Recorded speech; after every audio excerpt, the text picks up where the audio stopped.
네, 여러분 안녕하십니까? 천상철입니다. 미국 이민당국이 한국인 300여 명을 불법 체류 혐의로 무더기 체포한 것과 관련해 강훈식 대통령 비서실장이 조금 전 협상 교섭은 마무리됐다. 곧 전세기로 우리 한국인들을 모셔올 것이라고 말했습니다. 장동혁 국민의힘 대표는 구금 사태는 미국의 강력한 외교적 불만 표현이라며 이재명 대통령의 직접 해명을 요구했습니다. 자, 오늘 이 소식 준비했습니다. 저는 잠시 후에 돌아옵니다.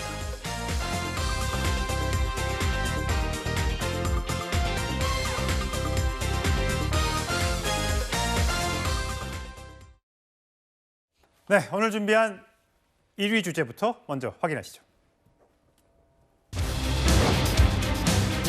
이재명 대통령과 강훈식 비서실장의 얼굴이 보이죠. 지난번 한미 정상회담 당시에 대학원을 방문했을 때의 모습입니다.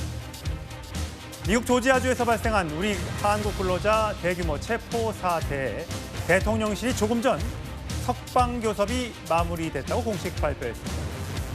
물론 곧 전세기를 띄운다고는 합니다만 아직까지 최종 협상에는 도달하지 못한 모습입니다. 그래서일까요? 국민의힘에서는 이번 사태가 애초에 왜 발생한 건지 이재명 대통령이 직접 답하라고 촉구하기도 했습니다. 그 발언부터 확인하시죠. 어디에서부터 이런 외교적 문제가 발생했는지 대통령은 분명한 설명을 해야 할 것입니다. 한미 정상회담에서 우리가 알지 못하는 어떤 일이 있었기 때문에 이런 일이 발생한 것인지 대통령이 직접 답해야 할 것입니다. 이 문제는 대통령이 직접 트럼프 대통령과 해결해야 될 문제입니다. 대통령이 지금 우리 영화의 베니스 영화제 진출을 축하하는 한가한 이야기를 하고 있을 때가 아닙니다. 김진욱 대변인. 저 국민의힘이 오늘 회의를 할 때만 해도 아직까지 협상 타결 소식이 전해지지 않았을 때입니다. 이재명 대통령이 SNS 등에 영화제 이야기를 하고 또 어제 영화를 또 아이들과 같이 본 것에 대한 비판이 나오고 있는 그 시점 지나서 얼마 되지 않아 강훈식 대통령실 비서실장이 신속한 대응 결과 구금된 근로자들의 석방 교섭이 마무리 단계에 들어갔다. 행정 절차가 마무리되는 대로 전세기가 국민들을 모시러 출발할 계획이다. 자, 아직 전세기가 띄워지는 날짜는 정해지지 않았으나 다행히 협상은 잘 된 모양이에요. 그렇습니다. 지금 처음에 저 소식이 알려지자마자 대통령께서 이런 말씀을 좀 하셨습니다. 미국에서 법 집행을 하는 과정 속에서 우리 국민의 권익이 또는 우리 대미 투자하는 기업의 경제적 활동이 제약을 받아서는 안 된다. 긴급하게 대책 회의를 해라라고 지시를 하셨고요. 그 회의 이후에 지금 이제 오늘 한 이틀여 만에 이런 결과가 나왔습니다. 지금 우리 정부가 이런 부분들이 있을 때 뭐 야당에서는 당연히 목소리를 높여서 비판도 하시고 하시지만 중요한 것은 목소리를 크게 내는 것이 아니라 얼마나 이런 문제가 발생했을 때 능동적으로 실질적으로 문제를 해결해 내는 것인가, 그런 것들이 실력이고 능력 아니겠습니까? 지금 우리 정부가 굉장히 조용한 한 게 보이는 것 같으면서도 그 사이에 굉장히 많은 발빠르게 미국 측과 협상을 했고, 지금 강훈식 비서실장이 오늘 당정대 회의에 모두 발언에서 얘기한 걸 보면 미국과의 협상은 끝났다. 그리고 일부 행정적인 절차가 마무리되는 대로 바로 전세기를 띄우겠다라고 한 걸 봐서는 어느 정도 그 근시일 안에 비행기가 가서 우리 한 400여 명의 지금 구금되어 있는 우리 국민들을 실어올 수 있을 것이라고 보고요. 지금 저희 정부가 뭐 움직임이 안 보인다, 너무 조용하다, 왜 대통령이 직접 나서서 이 문제를 해결하려고 하는 노력을 보이지 않느냐, 이런 쪽의 비판보다는 오히려 앞으로 이 문제가 우리 정부가 미국에 투자하는 그런 상황들, 그리고 우리 기업인들이 미국에서 자유롭게 활동하는 과정들, 이런 데 있어서 어떤 방식으로 문제를 풀어나가는 것이 가장 합리적인 것이 될 것인가 하는 부분을 논의하는 알겠습니다. 것이 중요한 시점이 아닌가 싶습니다. 자, 정철진 평론가. 자, 궁금한 건 우리가 한미 정상회담을 하고 이재명 대통령이 귀국한 지 한 일주일 정도 됐나요? 자, 그 과정에서 우리가 3,500억 달러를 투자하기로 했다가 기업들까지 함께 투자를 해서 한 번 5천억 달러, 한 700조 원을 투자하기로 우리가 약속을 하고 돌아왔는데 뭔가 공식적으로 관세를 15% 낮춘다는 합의서라든지 기자회견 등등이 없어서 도대체 뭐지? 라는 생각이 들었던 참에 미국이 갑자기 우리 국민들 300여 명을 체포했다는 소식이 날아들어서 이건 또 뭐지? 라는 얘기가 들었는데 또 이틀 만에 타결이 됐다고 합니다. 이것도 뭡니까? 그래서 두 가지 차원으로 생각해 봐야 될 것 같아요. 첫 번째 사건은 앞서 말한 것처럼 앵커의 그 맥락을 좀 빼고 이번 사건에 좀 집중을 좀 하는 예. 그런 방법이 하나가 있겠죠. 이번 같은 경우에는 실은 관행적은 우리의 잘못입니다. 우리의 잘못이지만 여기서 우리가 왜 뒤통수를 맞았냐 이런 얘기를 하냐면 이게 관행이었고 미국도 어느 정도 알고 있었단 말입니다. 이것이 뭐냐면 우리 조지아주의 현대차 LG에너지솔루션 공장에서 워낙 이제 인력은 급한데 비자, 특히 이번에 언급이 되고 있는 이 워크 퍼밋이라든가 취재 비자는 받기가 좀 힘든 그런 상황이 되는 건 아니겠습니까? 예. 취업 비자가. 그래서 관행적으로 이스타라든가 뭐 관광 비자를 통해 가지고 이제 일을 해 왔는데 이걸 당국이 전혀 몰랐었냐 미국? 그런 게 아닙니다. 그러니까 알고 있는데 오히려 어떤 통보 하나도 없이 공문 한 장도 없이 이런 이제 체포가 들어온 이제 이 사안 아닙니까? 그러니까 이걸 아주 좀 순수하게 나이브하게 생각을 한다면 아 우리가 이제 관행이었지만 잘못된 것이었고 이번엔 이렇게 앞으로는 제대로 비자 받아가지고 일을 해야 되겠네. 이제 이 생각이 가능한 건데 두 번째 이제 앵커께서 지적하신 부분은 실은 이게 우리가 잘못하고 뭐 이거지만 이런 관행에도 불구하고 우리에게 공문 한 장도 안 보냈어. 게다가 우리는 한미 정상회담도 잘하고 온 것 같은데 아직까지 사인 못했어. 근데 어제 그제 일본은 행정명령에 서명을 했거든요. 예. 그렇다면 이제 두 번째 그런 생각이 들겠죠. 아, 혹시 트럼프 행정부에서 기존에 있었던 한미 정상회담이라든가 특히 상호 관세에 있어서 뭔가 부족함을 느끼고 있는 것 아닌가? 그래서 거기에 일부러 묵리 혹은 우리 속된 말로 삐졌나? 이제 이 예. 생각이 가능한데 예. 아직까지 그 두 번째에 대한 사례 부분은 속단하기가 좀 어렵습니다. 그러나 한 가지 명확한 것은 이번 사건은 어쨌든 방금 강훈수 실장 얘기 들어보니까 잘 정리는 돼 가고 있는 것 예. 같습니다. 근데 이것 외에 이게 다음 주건 혹은 2주 후건 이와 유사한 또 뭐 일명의 뒤통수라고 표현하겠습니다. 이런 한국 기업이라든가 우리에 대한 트럼프 행정부의 이벤트와 이슈가 터지게 되면 여기서부터는 앞서 말한 것처럼 좀 순수하게 그 사건만 보면 안 될 것 같고요. 두 번째, 뭔가 트럼프 행정부에서 우리에 대한 바램 중에 뭔가에 문제가 생겼다라고 봐야 되지 않나라고 보고 있었어요. 예. 저는 이번 사건 그 다음 하나 더를 좀 더 지목해 봐야 된다 이렇게 보고 있습니다. 예, 과연 또 협상의 대가로 알려진 트럼프 대통령의 뭔가 노림수가 있는 것 아니냐라는 분석도 있던데, 자, 트럼프 대통령은 어떻게 얘기했을까요? 이 아직까지 해결하기 전의 이야기입니다만 한번 들어보시죠. They were illegal aliens, and ICE was just doing its job. 미국 정부가 입국 형식의 문제를 이유로 대규모 체포와 구금을 자행하는 저희가 무엇인지 묻지 않을 수 없습니다. 미국이 진심으로 대한민국 기업들의 투자의 유치를 원한다면 이런 일이 벌어져서는 안 되는 것입니다. 미국 정부에게 요구합니다. 우리 국민을 한미 동맹과 대미 투자 요구에 상응하여 제대로 예우하시기 바랍니다. 예, 제대로 예우해달라. 우리가 돈을 얼마나 투자했는데 이렇게 체포하는 게 말이 되느냐. 저 발언이 민주당 내에서 나왔는데 저 발언 이후에 조금 전에 들어온 강훈식 비서실장의 목소리 준비했습니다. 국민 여러분께서 걱정이 많으셨습니다만 정부 부처와 경제단체, 기업이 한마음으로 신속하게 대응한 결과 구금되어 있는 근로자들의 석방교섭이 마무리되었습니다. 다만 행정 절차만 남아있고 이 행정 절차가 마무리되는 대로 전세기가 우리 국민 여러분을 모시러 출발합니다.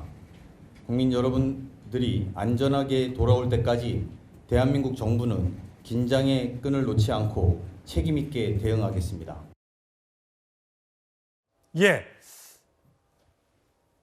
정광재 대변인. 자, 보면 이스타 비자는 관광 목적의 비자고 B1 비자는 회의나 계약, 짧게 나갔다 오는 뭐 6개월까지도 갈 수 있다고 하는데 이 비자, 특히 길게 받을 수 있는 전문가 비자, 또 취업할 수 있는 비자가 받기가 너무 어려우니까 뭐 쿼터가 있다면서요. 그걸 받기가 어렵다 보니까 이렇게 90일짜리, 6개월짜리 받아서 나가서 요 기간만 일하고 들어갔다가 또 다시 바꾸고 이런 식으로 공장을 지어왔다는 거잖아요. 네. 우리 생각에는 그래 투자할게, 공장 지어줄게, 나중에 공장이 만들어지면 미국인 근로자 갖다 쓰면 되잖아 라고 생각했던 것 같은데 미국은 지금 입장을 생각해보면 야, 공장을 지을 때부터 우리 근로자를 갖다 써야지. 그거 하라고 투자한 건데 무슨 너희 나라에서 근로자들 데리고 오고 중남미 근로자들을 여기 있는 사람들을 갖다 써? 말도 안 돼. 이겁니까? 근데 실제로 미국 현장에서 미국인을 고용해서 어느 정도의 생산성을 올릴 수 있는가 이 부분도 검토해 봐야 할 것 같습니다. 우리 숙련된 한국 노동자가 가서 일할 때와 현지에서 비숙련 미국인을 고용했었을 때 얻을 수 있는 차이가 분명히 있다고 생각합니다. 지금 정철진 평론가가 관행이라는 이름으로 이거 묵인됐다고 얘기했어요. 예. 그런데 그 관행을 깨고 그럼 미국이 갑자기 왜 이런 조치를 내렸는가? 이 저희가 무엇인가에 대해서 우리가 정확히 파악을 해야 한다고 생각하거든요. 그렇죠. 예. 그런데 1년의 지금 한미 관계를 보면 예전만 못하다, 한미 관계가 뭔가 삐걱거리고 있다라는 의심이 계속 커질 수밖에 없다고 생각합니다. 한미 정상회담 잘 성공적으로 마무리했다고는 하지만 아직 서명 하나 이루어지지 못했고요. 우리가 출자하는 펀드에 대해서 어떻게 그 수익에 대해서는 어떤 배분을 얻어낼 것인지 이것에 대해서도 전혀 구체적인 사안이 마련되지가 않았습니다. 그런데 이런 상황에서 나온 일이기 때문에 무언가 지금 이재명 정부와 트럼프 미국 대통령 미국의 보수 정권과 어느 정도의 갈등이 있는 것 아니냐라는 의심의 목소리가 계속 커질 수밖에 없고요. 그 근간에는 저는 이재명 대통령이 후보 시절 보였던 일종의 친중 외교 노선이라든가 미국에 대한 반감을 드러냈던 거 이게 반영되지 않았나 이런 생각을 할 수밖에 없는 겁니다. 그래서 이 문제에 대해서는 9월 11일 날 이재명 대통령이 취임 100일 기자회견 하잖아요. 보다 명확하게 왜 이런 일이 발생했고 어떻게 재발 방지 대책을 마련할 것인가 책임 있게 답변을 해야 한다고 생각합니다. 예, 물론 협상이 타결되기 직전의 이야기들입니다만 안철수 의원은 700조 원 투자 약속했는데 대우는 참담하게 돌아왔다. 이건 글로벌 호구 외교 인증한 것이다. 이재명 정부의 실용 외교가 국민을 오히려 범법자로 내몰았다. 등등의 국민의힘에서 강도 높은 비난이 나왔습니다만 조금 전 보여드린 것처럼 강훈석 실장이 협상은 타결됐고 곧 전세기를 띄울 수 있을 것이라고 얘기를 했습니다. 자, 최소원 평론가. 네. 그런가 하면요. 지금 주한 미국 대사가 없고요. 네. 지금 대사 대리가 와 있고요. 네. 그다음에 주미대사, 강경화 주미대사는 아직 아그레망을 받지 못한 상태고요.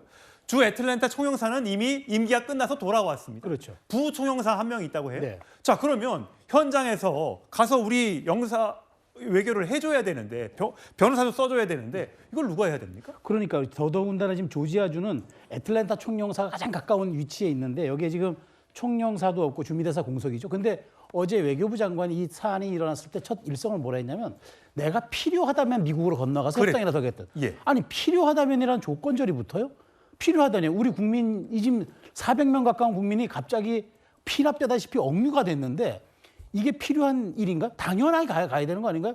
근데 지금 강훈식 실장은 어떤 식으로든지 외교 경로 물밑을 통해서 저렇게 했는지 모르겠습니다만은 이렇게 주미대사가 공석이고 총영사도 공석인 상황에서 외교부 장관 득달같이 가야죠. 그 이유를 달 이유, 조건절을 달 이유가 없는 거예요. 근데 이러다 보니까 이재명 정부가 실용 정부 이런 건 강조하지만 정말 외교는 실용이 없거든요. 외교는 준비된 만큼 이게 성과를 내는 게 외교입니다.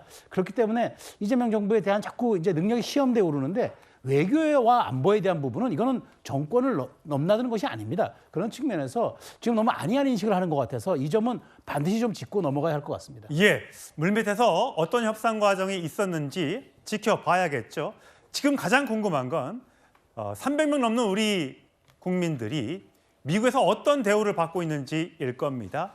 영상으로 저희가 준비했는데 2위 주제 바로 확인하시죠. 네, 화면으로 보이시죠? 남성 허리에 쇠사슬을 묶는 장면입니다. 이 영상을 어제 미국 이민 당국이 공개를 했습니다. 긴박한 상황, 전쟁터 같았던 긴박한 상황. 구금된 한국인들은 어떤 상황일까요? 자, 관련자 발언 들어보시죠. The investigation resulted in the arrest of 475 individuals there was a majority of Korean nationals from the 475. 이민 구치소의 경우는 현재 미국 최대 규모의 이민 구치소로 지금 불리고 있습니다.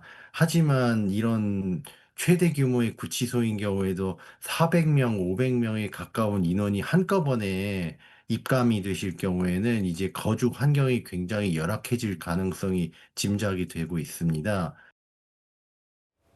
예, 정철재 평론가. 자, 공개된 영상이에요. 자, 우리 국민들이 버스에 이 두 손을 딱 대고 거의 진짜 현행범으로 뭐 체포된 것 같은 느낌에, 그래서 허리춤에도 쇠사슬을 두르고 수갑을 채우고 저렇게 해요.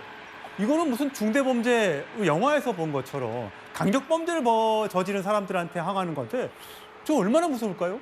그렇습니다. 총 사진은 4장이었고요. 영상이 한 2분 40초가량이었고 아마 2분 40초가량의 영상은 뭐 홈페이지에 올려놨기 때문에 예. 많은 우리 국민분들이 보셨을 겁니다. 우리 앵커도 설명을 해주셨지만은 최초 사진에는 이제 케이블 타이라고 하죠. 거기에 묶이는 뭐 그 정도였었는데 저 영상을 보니까 허리에도 쇠사슬, 우리가 손뿐만이 아니라 발에 예. 복쇠까지도 같이 채워지는 이제 저런 형태였기 때문에 아마도 저것은 이제 불법 체류 그 이상의 강력범죄에 대한 하는 거거든요. 근데 실질적으로 오늘 보니까 이번에 출동했던 저 당국의 조직이 한 군데가 아니었습니다. 그러니까 이민세관 단속국뿐만이 아니라 국토안보부도 같이 투입이 됐고요.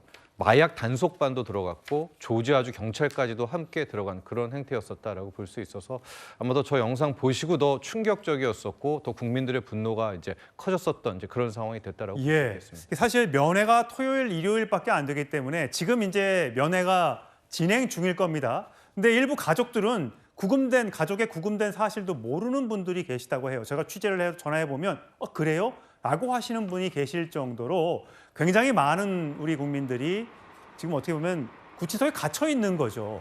그럼 그 구치소의 환경은 어떤 것인가? 사실 우리도 네. 구치소의 환경이 좋을 거라고 생각하지는 않는데 저렇게 300명이 한꺼번에 들어가면 과연 밥은 제대로 주나? 아픈 분들이 있으면 약은 제대로 주나?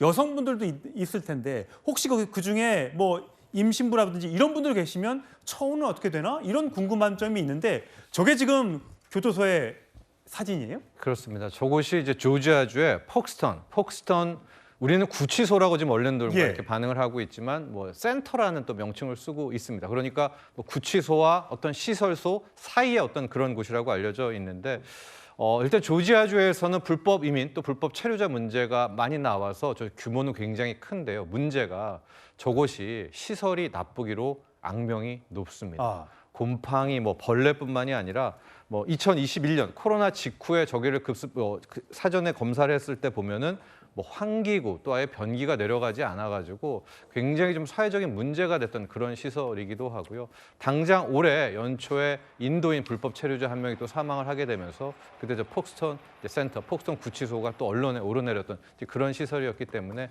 아마 저런 시설의 모습들을 좀 보면서 현재 국내에 있는 우리 가족분들의 걱정은 더 크다라고 볼 수가 있겠습니다. 예. 지금 앞서 강훈 실장 얘기를 좀 들어보면 전세기를 이제 띄어서 데리고 예. 온다라는 그런 이야기를 하지 않았었습니까? 저게 어떻게 처리되나를 봤더니 이제 첫 번째 같은 경우에는 불법 추방이 될 수가 있는 거고요. 추방? 예. 추방되면 나중에 다시 미국에 못 가는 거야? 그럼 못 갑니다. 하고 이제 두 번째 같은 경우에 재판을 통해서 시시비리를 가리는 방법이 있고 이제 세 번째가 자진 출국 방식이 있는데요. 예. 코로나 때여서 잘 기억은 안 나겠지만 트럼프 일기 마지막에 실은 조지아주 SK 이노베이션 공장에서 똑같은 그러니까 이스타로 일했다고 해서 또 그때 뭐라고 한 적이 있었거든요. 예. 근데 그때는 나름 합의가 잘 돼서 자진 출국 방식으로 왔습니다. 그래서 이번에도 좀 바람은 뭐 세부적인 디테일은 안 나왔지만 아마 비행기에 태우고 온다는 것은 자진 출국을 조건으로 아마 이렇게 귀국을 하게 되는 그런 방식이면 좀 가장 좋겠다 이런 바람도 가져봅니다. 예, 어떤 방식으로 어떤 우리가 요구 조건을 내걸고 우리 국민들을 다시 한국으로 모셔올 수 있는지는 아직 알려지지 않았습니다만 또 뭔가를 더 많이 주고 투자 더 할게 뭐 이런 내용들이 혹시 있는 건 아닌지 의혹의 목소리도 있는 게 사실입니다. 그런데요, 이 사업장에 이렇게 불법 체류자들이 많아요 라고 신고를 했던 사람이 있는데 트럼프 대통령을 지지하는 여성, 우리로 따지면 극우 지지자라고 합니다. 이 여성이 원래는 저기에 우리 한국인들이 저렇게 많을 줄 몰랐고 중남미에 일하는 사람들이 많을 줄 알고 신고를 했는데 알고 보니까 우리 국민들이 더 많이 체포가 됐던 거죠. 그러면서 연방 이민국 급습이 트럼프 극우 지지층의 지속적인 제보에 따른 것으로 나타났다. 그러면서 토리 브레이넘 이 여성이 결국 제보 당사자라고 직접 밝혔다고 합니다. 예, 지금 엄청나게 악플이 쏟아지고 있대요.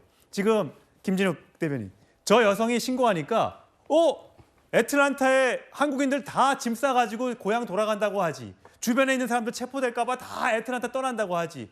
사실 꽤 많은 사람들이 애틀란타에서 먹고 살았는데 이 여성 때문에 지금 난리가 났다고 SNS에 엄청 댓글이 달리나 봐요. 그랬더니 총 들고 딱 그래? 한번 해볼까? 이러고 있습니다, 지금.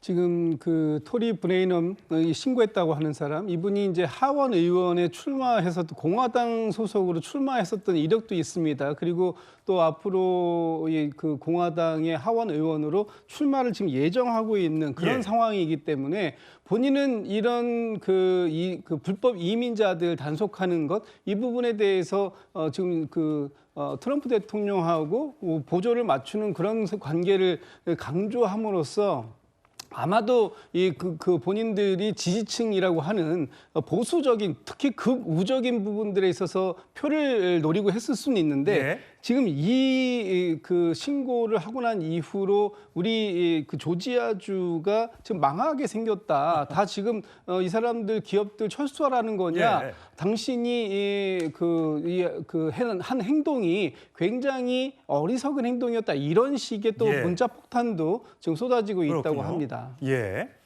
자, 이런 상황에서 최수영 평론가.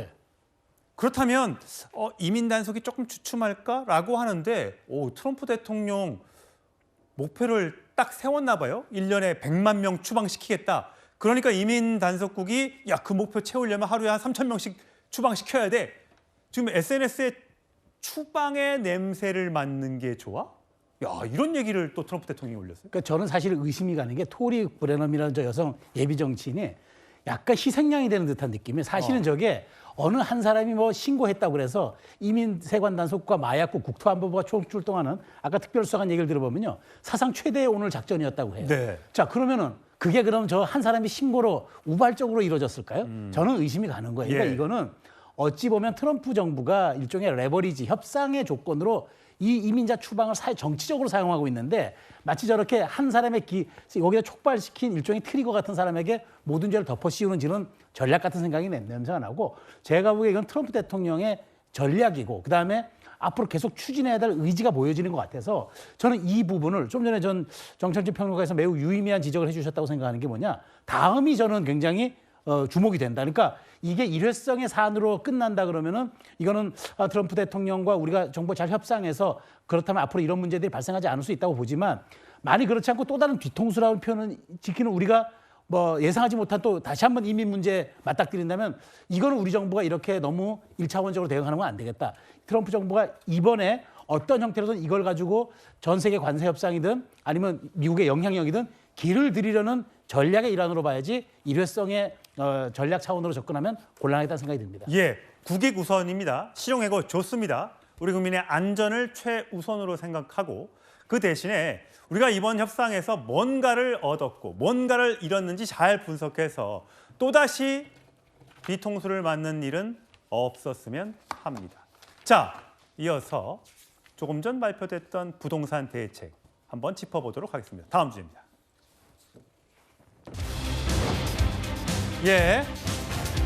일단 오세훈 서울시장 이야기를 좀 해보겠습니다. 오세훈 서울시장과 박주민 민주당 의원이 서울시 주택 공급 정책을 놓고 맞붙었습니다. 오세훈 시장, 집을 빵에 비유하기도 했습니다. 자, 그 얘기 나누기 전에 먼저 오세훈 시장의 목소리 들어보시죠. 돈이 시중에 풀리면 부동산 가격은 오르게 됩니다. 지금 취임 초에 신정부가 소비 쿠폰을 발행을 하고 시중에 돈을 풉니다. 일시적으로 돈을 푸는 방법은 하책 중에 하책이죠. 정권 초기니까 용인하는 겁니다. 정철진 평론가. 오세훈 시장님, 주택 공급 도대체 뭘 하신 겁니까? 신통기획 착공 기준으로 주택 공급이 빵입니다. 뭐 공급한다면서요? 그 빵이 뭡니까? 라고 했더니 재개발, 재건축이 빵 공장인 줄 아냐? 21만 호 이상 토대 마련했고 착공은 수년 더 걸리니 참고하셔라. 이 무지함이 기가 막힌다라고 했습니다. 일단 신통기획이 뭡니까? 신속통합계획이라고 해서요. 오세훈 시장이 이제 자신의 부동산 정책 브랜드를 내세우는 거죠. 재개발, 재건축 같은 경우에는 한 단계 한 단계가 굉장히 지난하고 그 기간이 굉장히 깁니다. 그러니까 오세훈 시장 같은 경우에는 재개발, 재건축에 있어서 중간중간에 뺄 수 있는 것들은 쫙쫙 좀 빼서 신속 통합하게 빨리 재개발, 재건축을 이루자라는 것이 이제 신통기획이었었는데 박주민 의원 같은 경우에는 그렇게 오세훈 시장이 신통기획을 자랑하고 나서 실질적으로 지금 재개발, 재건축된 게 뭐냐라는 결과물을 물으는 거고요. 이에 대해서 오세훈 시장이 보통 재개발, 재건축 18년 이상, 거의 20년 가까이 걸리는 것을 평균적으로 본인이 한 13년까지 끌어내렸다. 그렇기 때문에 이걸 당장의 모습이 아니라 일정 부분에 이 정도로 거품과 속도를 냈는데 이게 무슨 빵 공장처럼 빵 찍어내는 것이냐 이런 갑론을박이 있었던 겁니다. 예, 빵! 부동산이 빵! 벌써 많이 기억나시죠? 바로 이 장면이 떠오르실 겁니다. 들어보시죠. 아파트가 빵이라면 제가 밤을 새워서라도 만들겠습니다. 다가구나 빌라 같은 것들을 질 좋은 품질 좋은 이해를 하겠다라는 하는데 것입니다. 저때 저 발언 놓고 엄청나게 논란이 일었잖아요. 자, 김현미 전 장관의 빵과 오세훈 시장의 빵 공장. 뭐 어떤 차이가 있는 거예요? 글쎄 오세훈 시장이 2022년 4월에 서울시장에 취임했습니다. 예. 그 전에는 박원순 서울시장 체제였죠. 사실 부동산 문제가 가장 부각된 때는 노무현 정부 때하고 문재인 정부 때입니다. 예. 그 시장 재임 시기를 보면 박원순 서울시장 때 아마 가장 많은 그 서울 부동산 가격 상승이 있었을 거예요. 그때 당시에 박원순 시장이 사실 강남 일대를 중심으로 한 재건축에 대해서 상당한 규제를 했기 때문에 아직도 강남 일대 재건축이 활성화되지 못하고 있습니다. 네. 그래도 오세훈 서울시장은 취임 이후에 다양한 공급 대책들을 마련하는데 주목했습니다. 근데 지금 박주민 의원이 얘기하고 있는 것은 저는 굉장히 정치적이라고 봅니다. 이분이 3선 의원으로서 내년 서울시장 선거에 굉장히 관심이 많은 분이에요. 예. 그러니까 오세훈 서울시장의 그 주택 공급 정책에 대해서 비난 강도를 높이면서 본인의 정치적 목감 키우고 내년 서울시장 선거에 뭐 이른바 선전포고를 한 것 아닌가? 저는 그런 네. 식으로도 해석했고요. 사실 주택 공급이라는 게 김현미 전 국토부 장관이나 오세훈 시장이 얘기하는 것처럼 단기간에 이루어질 수 있는 일이 아니거든요. 예. 빵은 오늘 구우면 오늘 새벽에 구우면 오늘 바로 소비자들에게 그렇죠. 찾아갈 수 있는 겁니다만 그렇게 단순하게 접근할 수 있는 문제는 아닙니다. 예. 근데 이제 우리 국민들 뇌리에는 빵이라는 건 부동산은 빵, 아파트는 빵, 이게 워낙 뇌리에 깊이 박혀 있다 보니까 저 비유가 적합했는지 여부에 대해서는 또 갑론일박이 있는 것 같아요. 자, 정철진 평론가. 네. 오늘 부동산 대책, 그러니까 공급 대책이 이재명 정부에서 처음으로 나왔습니다. 보면 2030년까지, 그러니까 이재명 대통령 임기 내에 수도권 135만 호를 착공하겠다. 대신에 다른 데 막 이렇게 돌려주면 시간이 오래 걸리니까 LH가 직접 시행을 하겠다라고 밝혔습니다. 자, 135만 호 가능한 건지 충분한 건지 평가를 좀 해주세요. 저기 착공이라는 데 좀 표현에 좀 주목을 해야 될 것 같습니다. 지금 앞서 재개발, 재건축을 이야기를 했는데 그 작업은 그 과정은 실은 더 어려워졌습니다. 왜냐하면 기본적으로 땅값이 엄청나게 비쌉니다. 그렇죠. 뭐 아파트를 지으려면 주택을 지으면 택지가 있어야 되는 거 아니겠습니까? 그래서 앞서 저게 LH가 직접 시행한다는 것은 워낙 땅 가격이 비싸면 사업성이 떨어지잖아요. 그런데 LH가 갖고 있는 주택 용지들이 있거든요. 그러니까 이번에 국토부 같은 경우에는 그 땅에 LH가 이 리딩을 갖고 리더십을 갖고 직접 하면 속도도 내고 비용도 어느 정도의 뭐 상대 절감할 수 있지 않겠느냐라고 해서 이제 이야기가 나오는 것이고요. 또 하나가 수도권 공공택지 중에 뭐 가장 많이 언급되는 서초구 서리풀이라든가 과천이라든가 여기에서 그나마 좀 땅이 있거든요. 네. 여기를 좀 먼저 시도하겠다라고 이야기가 나왔었는데 공급 대책이 왜 우리가 중요하냐면 지금 집값이 비싸잖아요. 근데 앞으로 나오는 공급의 청사진들을 좀 보니까 지금은 8억인데 저기는 한 5억의 분양가가 나오네 하고 뭐 5년 뒤에는 저 집을 내가 확실하게 분양을 받을 수 있게라고 하면 굳이 영끌해서 지금 집을 안 사기 때문에 예. 이제 공급 대책이 상당히 좀 의미가 있는 건데 오늘 일단 뭐 세부적인 디테일은 나오지 않았습니다. 규모까지 나왔었고 이제 앞으로 하나씩 국토부가 조금 더 공급에 대한 좀 명확한 청사진을 내줘야 되지 않을까 이런 생각을 갖고 있습니다. 예. 또 하나, 예. 저기 보면 규제 지역 LTV를 뭐 50%에서 40%로, 그러니까 집값에서 40%밖에 대출 못하게 하는 부분도 있고, 또 1주택자는 전세 대출을 이제 2억밖에 추가로 자기가 집 있는데 딴 집에 전세 들어갈 땐 2억밖에 안 된다는 게 있고요.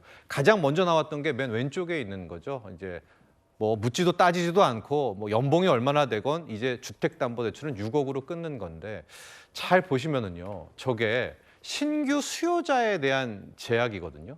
그러니까 무슨 말이냐면 이 집값이 어느 정도 안정이 되고 떨어지는 국면에서는 저기에 대한 대책들을 인정을 할 수가 있는데, 만에 하나 집값이 계속 안 잡히고 올라간다면, 물론 잡아야 되겠지만 국민들이 어떤 생각을 갖게 되냐면 아니 나는 대출 받아서 더 들어가고 싶은데 내 진입장벽을 막아놓네라고 그렇죠. 국민분들의 이 생각이 바뀔 수가 있거든요.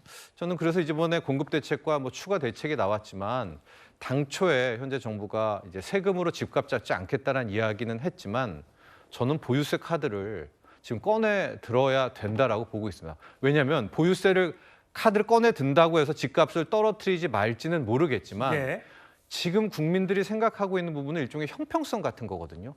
아니, 집값은 계속 올라가는데 그렇죠. 나는 예. 못 사고 이미 집 산 사람들은 계속 뭐 몇 억씩 올라간다면 그렇죠. 예.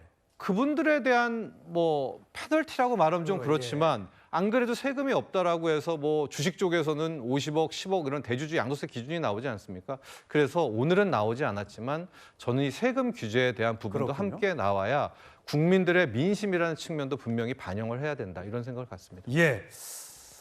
어쨌든 집 없는 또 무주택자들은 나는 이제 대출도 못 받고 그러면 어떻게 집을 사지? 이런 거에 대한 형평성에 대한 두려움, 걱정이 앞설 수 있다라는 이야기를 평론가가 해주셨어요. 자, 과연 추가적인 대책은 어떤 게 나올지 한번 지켜보도록 하시죠. 저희는 본격적으로 정치권 주제로 가보겠습니다. 예, 조국 전 장관 오늘 프로필 사진을 바꿨습니다. 손을 귀에 대는 저 사진으로 본인의 스타 일명 프로필 사진을 바꿨는데 경청하겠다는 그런 의미겠죠. 조국 혁신당 대표 권한대행과 최고위원들까지 오늘 혁신당의 지도부가 전원 사퇴했습니다. 그 영상 준비했습니다. 함께 보시죠. 조국 혁신당은 신생정당입니다. 당은 미흡했습니다.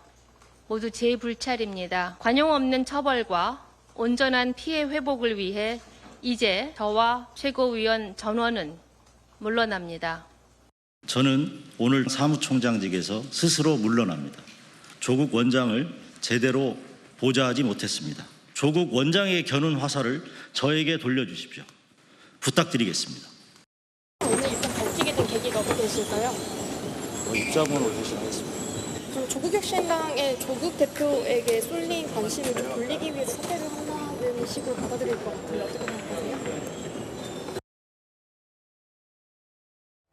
예, 성춘 부장 나오셨어요? 네. 자, 성비 파문이 확산되자 당대표 권한대행 사퇴, 최고위원들 다 사퇴, 사무총장 사퇴, 사무부총장 그만두겠다, 수석대변인 직무정지 요청 싹 다 지금 물갈이가 되고 있습니다. 그러면 조국 전 대표가 돌아옵니까? 비대위원장으로?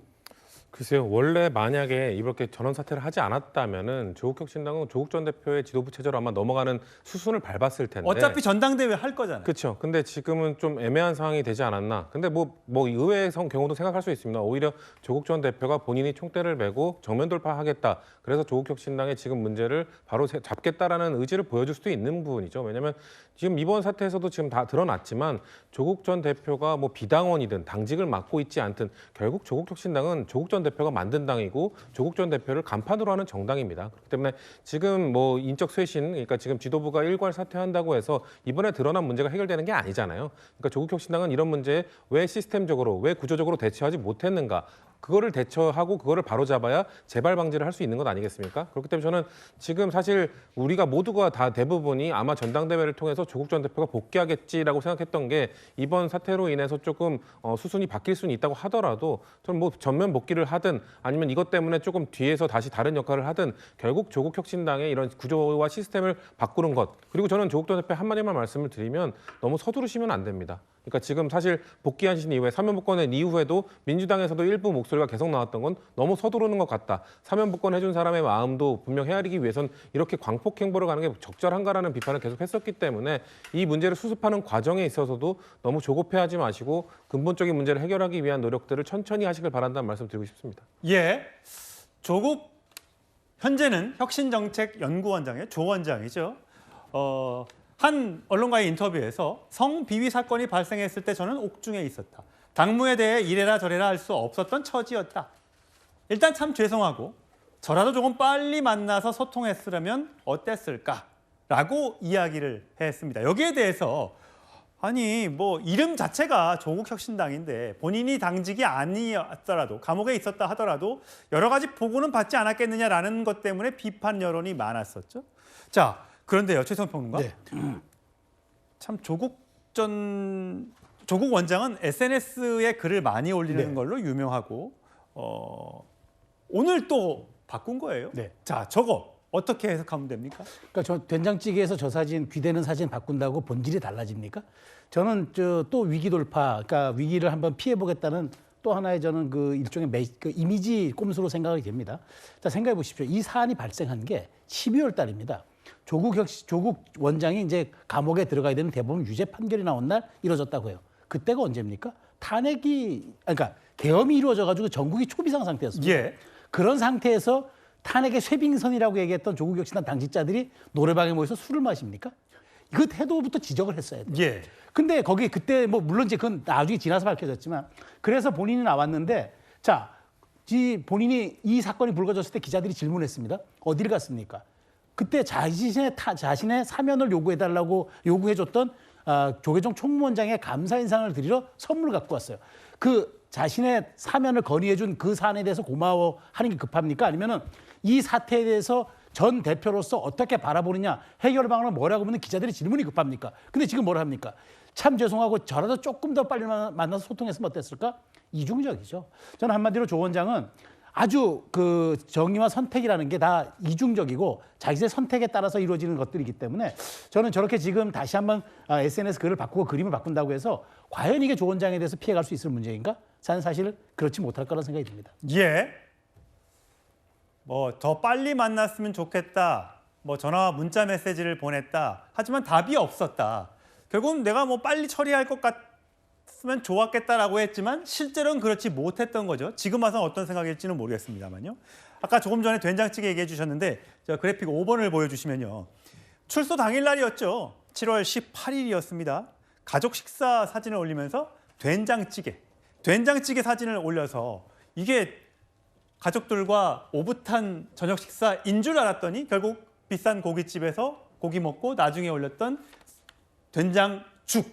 그래서 서민 코스프레라는 얘기가 나왔고 또 출소 다음 날 폐문 독서물 하면서 또 자기 책 얘기도 이렇게 하게 되고요. 이런 등등의 SNS 글 때문에 사진 때문에 엄청나게 논란이 있겠죠. 그래서 SNS 올릴 시간이 있어도 피해자를 찾아가 사과할 시간은 과연 없었던 것이냐라는 또 야당의 비판이 나왔거든요. 자, 김진욱 전 대변인. 조국 전 장관이 본인은 몰랐었다라고 얘기하잖아요.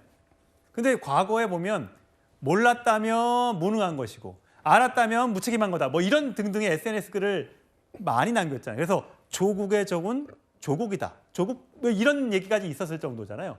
그게 계속 유효한 것 같아요. 그러니까 지금 조국 전 대표, 지금 조국 원장께서 조적조라는 이제 비판을 받아왔고 그 부분에 대해서 오늘도 아마 뭐 황현선 그 사무총장이신가요? 본인의 사퇴를 통해서 조국 전 대표에게는 비난의 화살을 돌리지 말아달라 이렇게 부탁까지 하셨는데 근본적으로 이 문제를 이렇게까지 악화시키는데 조국 전 대표의 책임은 없는가 하는 부분에 있어서 문제 제기가 있는 것 같습니다. 아마도 지금 뭐 여러분들이 말씀 주셨습니다만 조국 전 대표가 갖는 조국혁신당에서의 위상이라든지 영향력이라든지 이런 부분들에 대해서 피해자 측에서 문제 해결을 하기 위해서 기대했던 그 기대감, 그런 것들이 상실감으로 바뀌면서 오늘의 이 사태가 벌어진 것이고 결국은 이 문제 하나를 적시에 해결하지 못함으로써 결국 조국 혁신당의 지도부가 일괄 사퇴하고 무너지는 이런 상황까지 이르게 되었다. 결국 어떤 상황이 생기는 것은 큰 사건 때문일 수도 있지만 작은 사건 하나가 이렇게 큰 결과를 낳을 수도 있다는 것이고 이 과정에 대해서 조국 원장께서 너무나 무신경하거나 또는 무책임한 모습을 보인 거 아니냐라는 비판 당분간은 따라다닐 수밖에 없는 상황이 될 것이다. 그런 측면에서 조국 혁신당이 가장 아파해야 할 부분이 아닌가라는 생각이 듭니다. 그런가 하면 2차 가해 논란이 일었던 최강욱 더불어민주당 교육연수원장 역시 오늘 사퇴를 선언했습니다. 과거 발언 들어보시죠. 영광스러운 교육연수원장직에 지명돼서 정말 감회가 새롭습니다. 교육연수는 무엇보다 중요한 분야라는 우리 당대표님의 생각이 잘 구현될 수 있도록 나름 최선을 다하겠습니다. 성비가 어떻든 그거를 정확하게 사실관계를 아는 분이 몇 분이나 될까요? 당선이 아니면 모르는 거 아니에요. 남 얘기 다 주워 듣고서 지금 떠드는 거예요 또. 그건 자기 생각이 아니잖아요. 그 개돼지의 생각이지. 그 조국을 감옥에다 넣어놓고 그 사소한 문제로 찍고받고 싸우는데 아이고.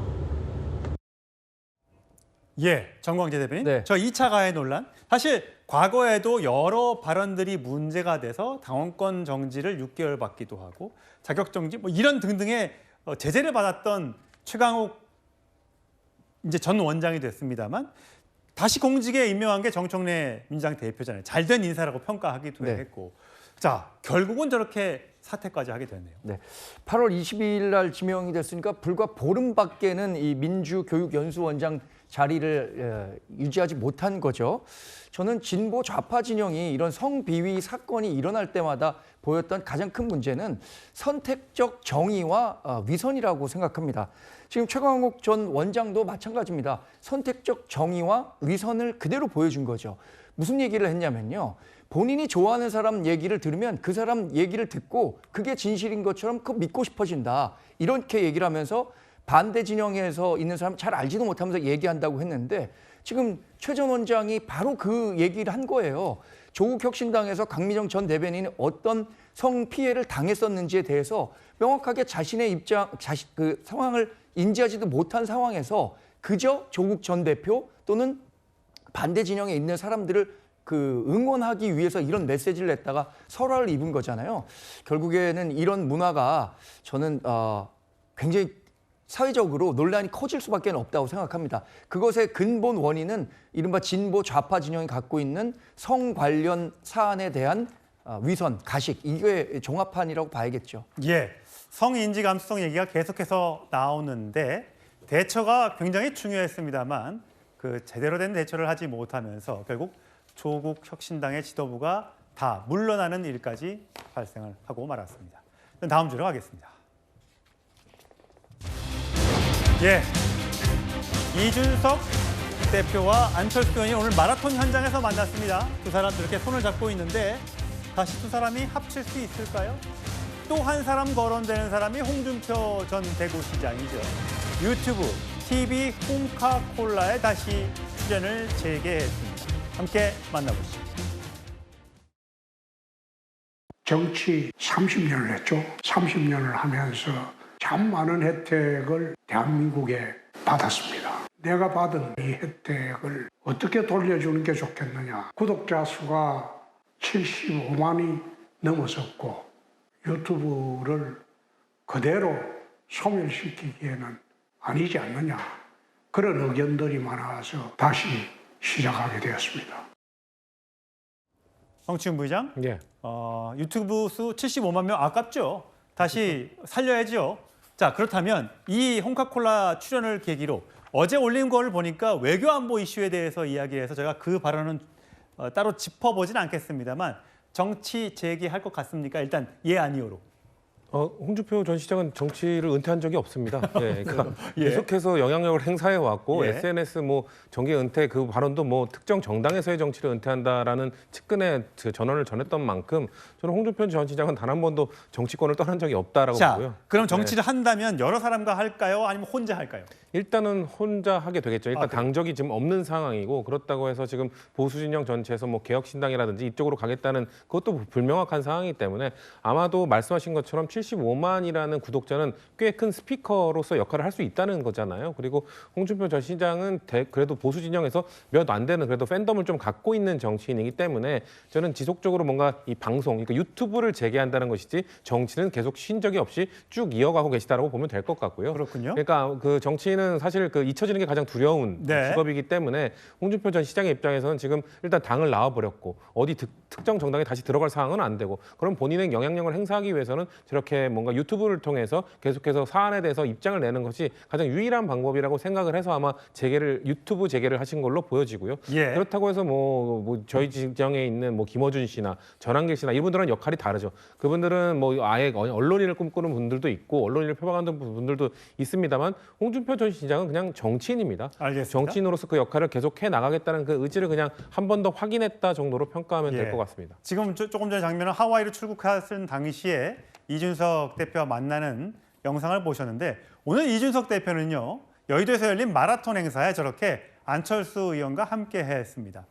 예, 둘 다 안철수 의원은 뭐 마라톤으로 유명하죠. 완주도 몇 코스 저렇게 이준석 의원이 찾아가서 악수까지 칭합니다. 예, 최성평 네. 사실 저 두 사람은 진짜 톰과 제리처럼 암승이었는데 저렇게 다시 친해지는 걸 보니까 참 정치에는 영원한 적도 영원한 동지도 없다라는 말이 새삼 떠오르는데 이준석 의원이 라디오에 나가서 오세훈, 안철수, 뭐 홍준표 등등 뭐 함께 할 수 있다라고 얘기했는데 가능성 몇 프로 좀 보세요? 저는 뭐 희망 사항일 수 있는데 다만 연말 전국을 거치면서 그게 얼마나 현실화될 건지는 조금 그 가능성이 좀 열려 있다. 지방선거를 앞두고. 그렇습니다. 근데 지금 보면은 안철수 의원과는 최근에 또 이제 자신의 유학대 차창 절친이 또 사유가 되는 바람에 공간을 열었는데 그래서 지금 말씀하신 것처럼 정치는 정말 생물 맞습니다. 한 치 앞을 예측을 못해요. 적이 동지가 되고 동지가 적이 되는 그런 상황인데 저는 어쨌든 지금 장동혁 대표가 국민의힘을 지금 새로운 대표로서 등극한 다음에는 결국 이제는 안철수, 그다음에 이준석, 홍준표 이런 장외의 블루칩 혹은 장내에서 이번에 조금 인정받은 사람들 이 부분들이 어떻게 연대와 이제 협심의 그 과정을 통해서 새로운 공간을 열어가느냐 관건이 될 것 같은데 그럼에도 불구하고 저는 당분간은 쉽지 않을 것이다. 왜냐하면 장동혁 대표를 중심으로 결국 앞으로 대여 관계가 이제 전선이 형성될 거기 때문에 그 부분이 지나가는 특검 정국이 마무리되는 연말쯤에는 이 세 분의 연대가 어느 정도 그래도 가셔야 될 수 있지 않을까 생각이 듭니다. 알겠습니다. 자, 이번엔 77년 만에 검찰청이 사라진다는 소식입니다. 확정이 되어 간다고 하네요. 주제 공개합니다. 6위입니다. 검찰 개혁을 두고 계속 파열음을 내왔던 당정이 조금 전 오후 4시부터 만남을 갖고 검찰 개혁 방안 등등을 담은 정부조직법 개정안을 논의했습니다. 자, 결국은 누가 원하는 방향으로 검찰 개혁이 이루어지게 될까요? 며칠 전으로 돌아가서요. 정부 내에서 나왔던 이야기 함께 들어보시죠. 저희 당 지도부는 장관께서 좀 너무 나가신 거 아닌가? 이런 생각을 갖고 계신 것 같습니다. 제가 볼 때 민영배 의원님도 그렇고 이문정 검사도 그렇고 사람을 거명해서 공격하는 방식은 저는 이렇게 썩 바람직해 보이지는 않아요. 논쟁을 하라고 그랬더니 싸움을 거는 거잖아요. 네, 논쟁을 하는 게 좋죠. 오늘 고위 당정에서는 전 국민적 관심사인 정부조직법 개편안을 마무리 짓게 될 것입니다. 특히 검찰 개혁안이 당정대 간 조율을 통해 가장 효율적인 방안을 내놓을 수 있도록 심도 깊은 논의를 하겠습니다. 검찰청이 드디어 77년 만에 역사 속으로 사라지게 됐습니다. 당정이 검찰청 폐지, 공소청과 중수청으로 나누는 이 두 가지 조직을 신설하는 방안에 대해서 합의가 됐다고 합니다. 중수청을 법무부에 두지 않고 행안부 아래에 두기로 했다고 합니다. 중대수사범죄청, 중수청을 법무부가 아닌 행안부 아래에 두기로 결국은 정부안이 아닌 여당이 주장하는 바가 관철된 걸로 보입니다. 자, 이 부분이 확정이 돼서 그리고 기재부는 기획예산처와 재정경제부로 나누어서 개편이 된다고 합니다. 정부조직법 개편안은 최종 이제 본회의 의결을 거쳐야겠죠. 그러나 다수가 민주당이기 때문에 통과가 될 것으로 보입니다. 자, 김진욱 대변인, 행안부냐 법무부냐? 그러니까 수사를 담당하는 이 중수청이 굉장히 중요한데 이거를 행안부로 둘 경우에는 너무 경찰 쪽과 행안부의 권한이 커져서 오히려 역효과가 날 수 있다라는 정성호 법무부 장관과 정부의 우려가 있었음에도 불구하고 검찰의 힘을 빼야 된다, 검찰을 개혁해야 된다라는 정부, 민주당의 안이 더 우선시되면서 결국은 정청래 대표가 이겼다 이렇게 봐야 되는 겁니까? 글쎄요, 이건 누가 이겼다라는 쪽으로 해석하면 안 될 것 같습니다. 왜냐하면 정부나 민주당에서 이 검찰이 가지고 있는 수사권과 기소권을 완전히 분리해야 된다라는 데는 하등의 이견이 있었던 상황이 아니었기 때문에 뭐 어느 쪽이 이겼다 졌다 이렇게 얘기할 수 있는 성질의 것은 아니고요. 지금 이제 그 검찰이 가지고 있었던 수사권을 이 중수청이라는 것을 만들어서 이 중수청을 법무부 산하에 둘 것인가 아니면 행안부 산하에 둘 것인가만이 그 어떤 의견의 충돌 지점이 있었다라고 본다면 지금 이제 걱정되는 것은 그동안 검찰이 가지고 있었던 그런 그 법무부와의 관계 그리고 법무부에도 상당히 많은 검찰 인력들이 가 있는 이런 관계들 이런 것들과는 완전한 절연이 필요하다라는 것 때문에 일단 지금 행안부 산하 기관으로 그 중수청이 가는 것으로 되어 있고요. 앞으로 이제 중요한 부분은 어떻게 세부적인 안들을 만들어 갈 것인가 하는 부분인데 이 부분에 대해서는 총리실 산하에 범정부 검찰제도 개혁 TF라는 것을 만들어서 이 TF에서 구체적인 안들을 정부와 논의하는 것으로 그렇게 정리했기 때문에 1차적인 정부 조직법상에서의 그 갈래는 타졌다고 보는 것이고요. 이 이후의 상황에 대해서는 앞으로 시간을 가지고 좀 더 구체적인 내용들을 논의해 갈 것입니다. 지금 정성호 법무부 장관이 주장했던 검찰의 분리 이 부분은 이루어졌지만 그렇다고 하더라도 이 공소청과 이 중수청이 법무부 산하에 있을 때 조금 더 유기적인 관계를 가지고 갈 수 있겠다라는 그런 부분들에 대해서 아마도 민주당 내에서는 그동안의 이 법무부와 검찰의 관계 이런 관계들에 대한 불신이 그 벽이 상당히 높았다. 그래서 이번에는 행안부로 가는 쪽으로 최종적인 안이 결정되었다 이렇게 보고 있습니다. 정광지 대변인, 국민의힘은 어떤 입장입니까? 얼마 전에 뭐 공청회도 했는데 법무부 고려대 로스쿨 교수 차진아 교수가 나와서 검찰총장이라는 게 조직이 분명히 있는데 이거를 없애는 게 말이 되냐? 이제 중수청장, 공소청장 뭐 이렇게 생긴다는 것 자체가 위헌적인 요소가 있다라고 주장을 했었거든요. 지금 사실 폭주하는 민주당의 검찰 개악 열차에는 브레이크가 없습니다. 오늘 열린 당정대 당정협의회는요. 요식행위예요. 본인들이 이미 결론을 정해놓고 이 일종의 그 요식행위만 한 겁니다. 지금 얘기하고 있는 검찰청 해체는요. 굉장히 감정적인 문제입니다. 정말 국민들에게 어떤 악영향을 줄 것인지에 대한 고려는 없고 단순히 민주당이 그 검찰로부터 굉장히 피해를 당했다. 그렇기 때문에 검찰과는 불구대천의 원수 마음을 갖고 있는 겁니다. 그러니까 이재명 대통령을 여러 가지 혐의로 기소했다. 사실 뭐 검찰과 관련한 민주당의 이런 안 좋은 인식은 이재명 대통령으로부터 시작된 건 아닙니다. 노무현 전 대통령에 대해서 정치 보복식의 수사가 이루어졌고 그것이 노무현 전 대통령의 비극적 결말로 이어졌다라고 생각하는 마음이 강하기 때문에 검찰을 거악으로 규정하고 검찰청 해체에 무작정 뛰어든 겁니다. 그래서 사실 2021년에 있었던 검경 수사권 조정도 있었고 공수처도 신설했죠. 그런데 지난 4년간 우리 사회가 어떻게 변했는가? 일단 수사기간 2배 이상 길어졌고요. 범죄 검거율은 급격히 떨어졌습니다. 지금 1년간의 검찰청 관련해서 유예 기간을 둔다고 하지만 이거 분명히 1년 가갖고 그때 우리가 잘못했구나. 이렇게 느끼게 될 겁니다. 그런데 그 1년 동안의 기간 동안 발생한 피해는 누가 지게 되나요? 일선에서 범죄와 관련해서 여러 수사를 의뢰했고 또는 그 수사를 받고 있는 그런 사람들이 지게 되는 거예요. 이런 식으로 일방적으로 더군다나 제1야당인 국민의힘의 의견을 하나도 반영하지 않는 검찰 개혁 실패할 수밖에 없습니다. 예, 검찰 개혁 이야기 해봤고요. 국민의힘 주제로 가보겠습니다. 장동혁 국민의힘 대표가 어제 한 인터뷰에서 한동훈 전 대표를 향해서 함께 정치할 수 없다고 이야기를 했습니다. 그 배경, 바로 이것 때문인 것 같습니다. 함께 들어보시죠.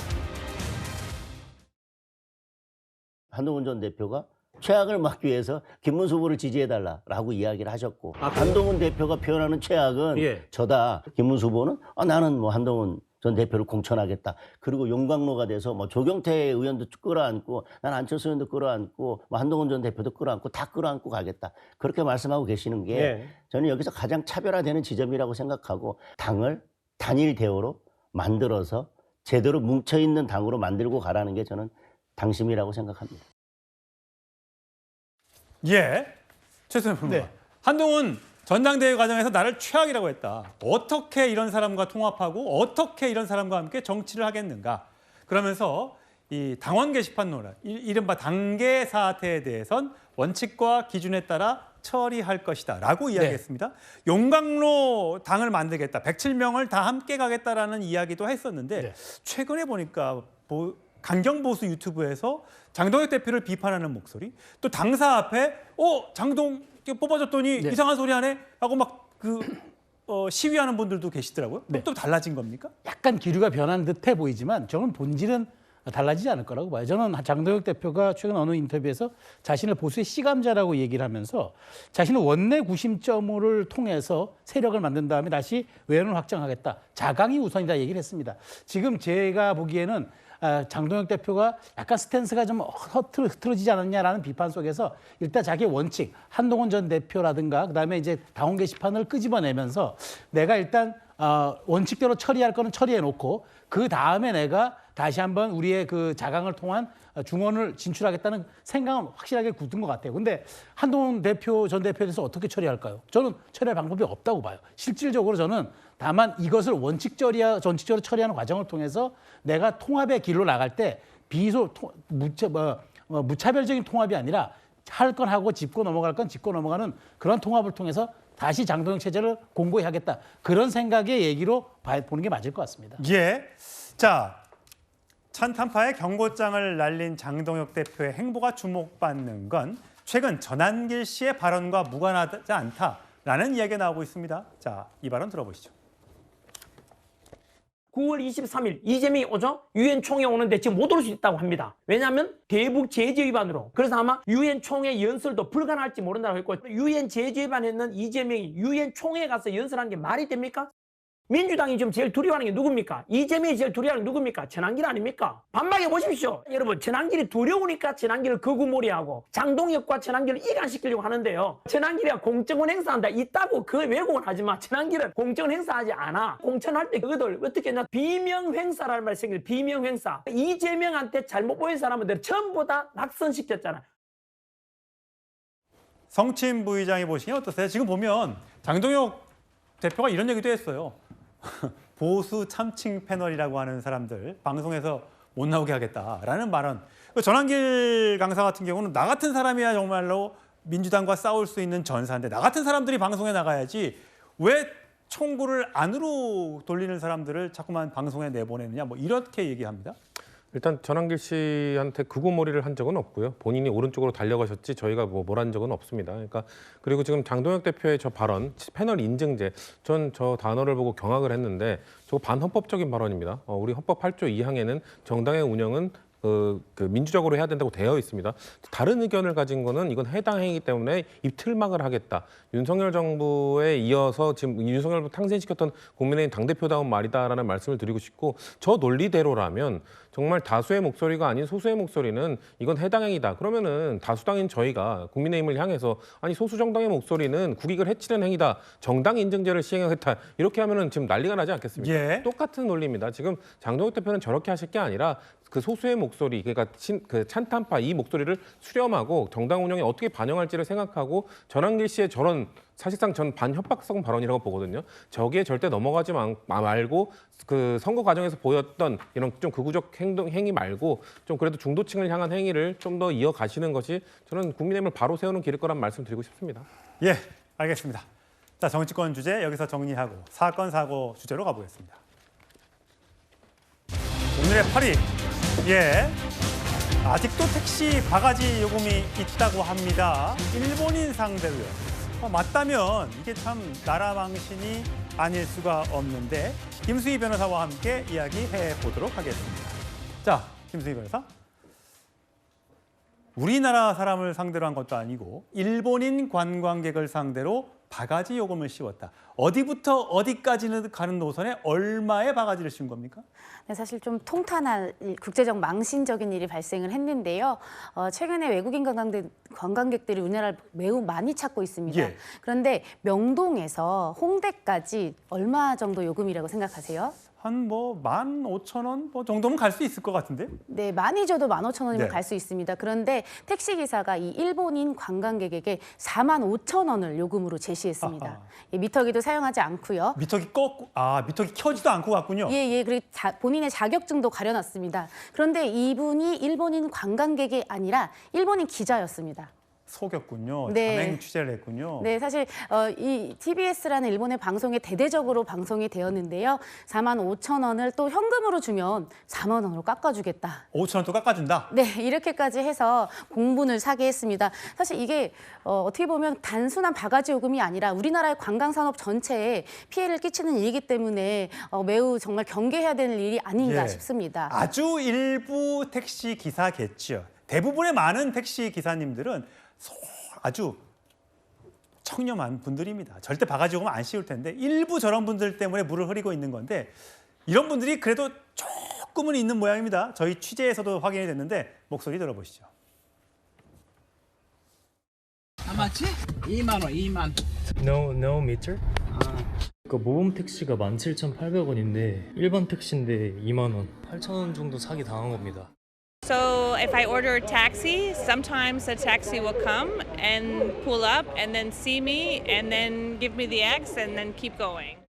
지금 승차가부 지금 단속 중이에요. 승차가부에 해당이 되는구나. 알면은 내가 가지. 모르니까 못 가는 거 아니에요.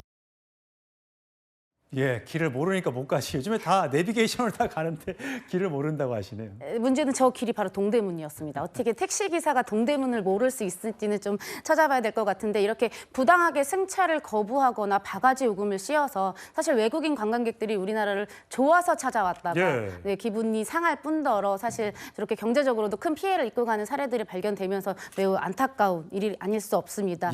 또한 이런 택시 요금뿐만이 아니라 숙소에서도 일본 한 여행 유튜버가 영상에 올렸는데 7만 원짜리 숙소였다고 해요. 그런데 갑자기 갔더니 취소가 됐다고 하는 겁니다. 근데 그때가 공휴일이었어요. 그랬더니 10,000원 할인 쿠폰 주면서 취소하겠다라고 했고 어쩔 수 없이 돌아다녔는데 못 구했다고 합니다. 그런데 앱으로 다시 그 숙소를 봤더니 무려 37만 원으로 올라와 있었다고 합니다. 그러니까 일본인 관광객이니까 취소해버리고 쿠폰 줄게 이렇게 해놓은 다음에 새로 반값을 올렸는데 그게 37만 원이었다.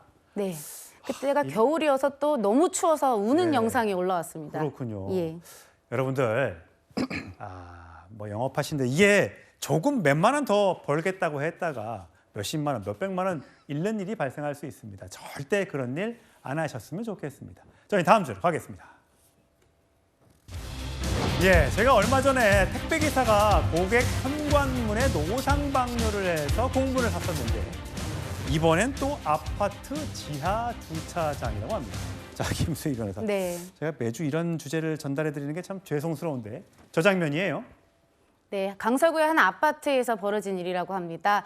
보시면 이 구석에서 한 남성이 방뇨를 하고 있는 모습이 보실 수 있어요. 신발도 벗었고요. 네, 바지를 내린 채 방뇨를 하고 있어서 CCTV에 그대로 찍혔습니다. 저게 지하 주차장이니까 당연히 CCTV가 있었을 텐데 너무 급했겠죠. 너무 급했겠죠.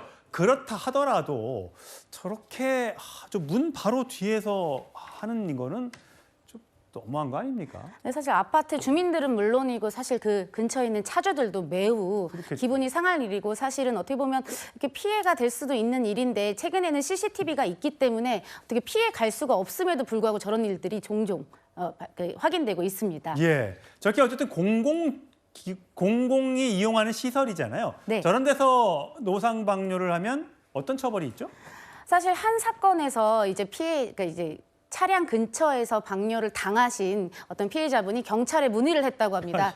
예, 그런데 이제 이 재물손괴 하여튼 이러한 고의가 확인되지 않으면 처벌이 힘들다. 사실 그런데 경범죄 처벌법도 또 10만 원 정도의 벌금이에요. 그러다 보니 이렇게 경미하다 보니 처벌도 어렵고 처벌을 실제로 적용하는 것도 어렵다 보니 이런 일들이 계속 발생하는 것 같습니다. 예, 노상 방뇨뿐만 아닙니다. 지하 주차장 빌런이라는 이야기로 여러 영상이 돌아다니는데, 자, 이 영상입니다. 자, 지금은 두 사람이 뭘 하고 있습니까? 네, 배드민턴을 하고 계십니다. 아마 바깥에는 바람이 부니까 안에서 하시는지는 모르겠어요. 중년 남성과 여성이 저렇게 크게 공간을 차지하고 배드민턴을 치고 있는 모습인데 자칫 차라도 지나가다 보면 어떤 피해가 있을지 또 본인들이 오히려 사고를 당했다고 주장하실 수도 있는 상황인지라 그렇죠. 주민들의 큰 공분을 사고 있습니다. 저것도 비슷한 거예요? 만약 근데 운동하는 것까지는 뭐라고 할 수는 없습니다만 이건 또 뭐예요? 이건 텐트네요. 네, 그러니까 작년에 이제 한 온라인 커뮤니티에 올라왔던 영상인데요. 차량 두 칸에 저렇게 대형 텐트를 설치하고 안에는 심지어 모기향까지 피워놨었다고 합니다. 그러다 보니까 이제 많은 이제 사람들의 공분을 샀는데 이런저런 의견이 오고 갔어요. 뭐 저 정도면 텐트 말리는 거 아니냐. 근데 안에서는 침낭도 발견됐다고 합니다. 사실 집합건물법에 따르면 그 아파트의 그 공유 공간은 구분 소유자분들의 공유 공간입니다. 그런데 이렇게 혼자서 점유하고 사용하다 보면 부당이득에 해당할 수도 있다라는 점 꼭 인지하시길 바라겠습니다. 예, 혹시 뭐 유튜브 찍으시려고 그러시나 생각도 좀 듭니다. 예, 저희 준비한 10위 마지막 주제로 가보겠습니다. 예, 지난 7월이죠. 미국 밴드 콜드플레이 콘서트에서 불륜 사실 들통난 커플이 있었죠. 자, 그 여성과 관련된 소식이 하나 들어왔습니다.